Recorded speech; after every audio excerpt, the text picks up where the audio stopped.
How to check YouTube Music Recap. Welcome back everyone to this new tutorial video on how to check. If you want to look at the songs or have a recap all of the songs that you listen to inside of YouTube Music, let me show you exactly where to find it.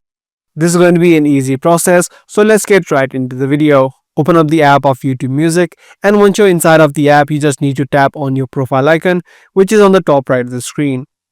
Once you're inside of this profile section, right here in this list, you'll be able to see the option called Your Recap. Now, if you have songs listened to previously, you're going to see all of your lists in this section, and it's going to show all of your recap right here. It says right here, your recap will be shown here. If you have been listening to the songs previously inside of this platform, you'll be able to see your recap exactly in this section.